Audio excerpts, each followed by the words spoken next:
घर घर के खर्चे। कार्तिक प्राइवेट कंपनी में सेल्स मैनेजर था। उसके माता पिता, पत्नी मीरा, बहन राधा और 2 बच्चे हैं।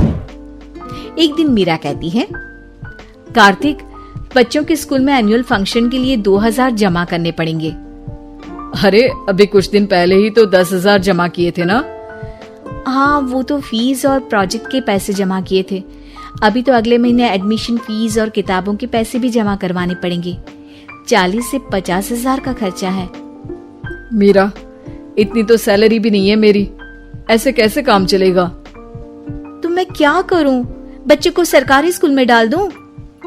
मीरा, तुम जानती हो ना, मैं मुश्किल से 35 से 40,000 ही कमा पाता हूँ। इस घर के खर्चे दिन ब दिन बढ़ते जा रहे हैं, थोड़ा कंट्रोल करो ना। क्या खाना और कपड़े पहनना भी बंद कर दूं? मैं ऐसा नहीं कह रहा हूँ मीरा। तुम जानती हो राधा का भी पोस्ट ग्रेजुएशन पूरा होने वाला है। घर के खर्चों के साथ उसकी शादी की जिम्मेदारी भी उठानी है। मेरे बच्चों की पढ़ाई से ज्यादा इम्पोर्टेंट राधा की शादी है, तो करो जो मन में आए। मैं बोझ लगती हूँ तो मैं बच्चों के साथ अपने मायके चली जाती हूँ। तुम्हारी सारी मुसीबतें ही खत्म हो जाएगी। मीरा, मुझसे बहस मत करो। सुबह सुबह ऑफिस जाने के टाइम पर ही कलेश करके दिन मत खराब करो। इतना बोलकर कार्तिक वहां से चला जाता है। तभी, कार्तिक बेटा, ऑफिस जा रहे हो? मेरी दवाइयाँ लेते आना।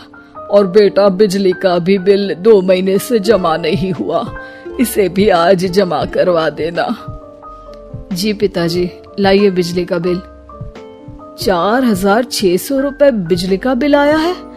माँ, मीरा, राधा, कितना ज्यादा बिल आया है। भैया, ये 2 महीने का बिल है और मैं तो सिर्फ फोन चार्ज करती हूँ। अरे बेटा, मैं तो गीजर से पानी गर्म करने के अलावा मेरे कमरे में एक पंखा और एक लाइट ही तो जलते हैं। मीरा, तो फिर इतना बिल कैसे आया? हाँ, सारा इल्जाम मेरे पर ही लगा दो ना। भाभी, आप भी तो एसी चलाती हो, उससे भी बिजली का बिल बहुत ज्यादा आता है ना।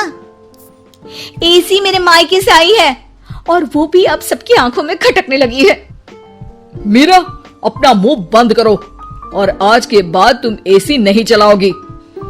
माँ, आप भी अपना पानी धूप में गर्म करके नहाया करो। कार्तिक ये कहकर घर से ऑफिस के लिए निकल गया। घर से कुछ आगे जाते ही उसकी गाड़ी पंचर हो गई। कार्तिक को पंचर बनवाकर ऑफिस पहुंचने में लेट हो गया। बॉस ने कार्तिक को अपनी कैबिन में बुलाया। मैं आई कम इन सर? कम इन। बहुत लेट हो तुम।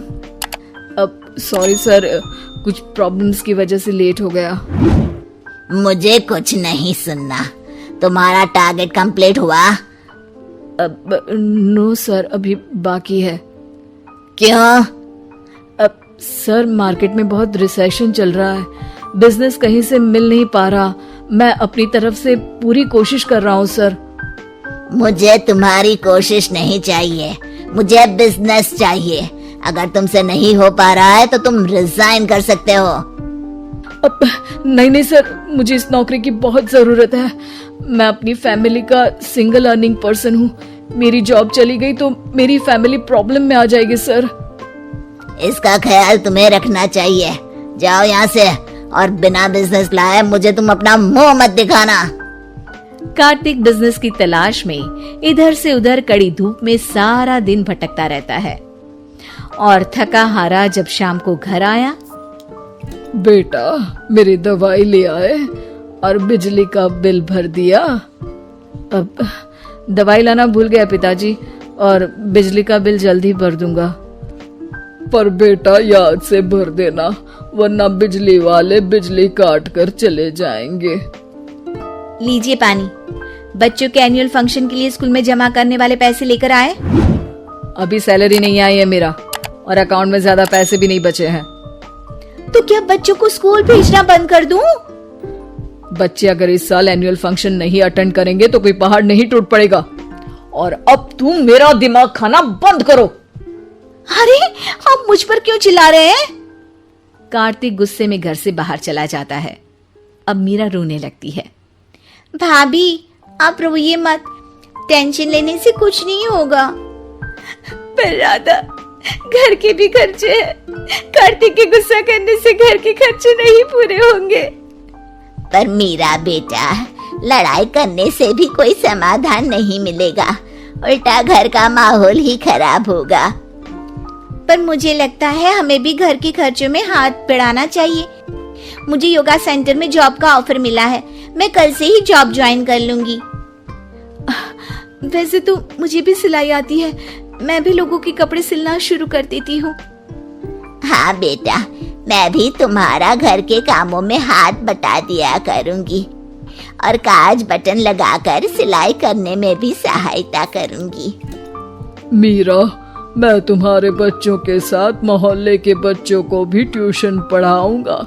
इसी बहाने मेरा टाइम पास भी हो जाएगा। इस तरह से अब घर के सभी सदस्यों के सहयोग से पैसों की समस्या दूर हो गई और सब खुश रहने लगे। इससे हमें सबक मिलता है कि एकता में कितनी ताकत होती है।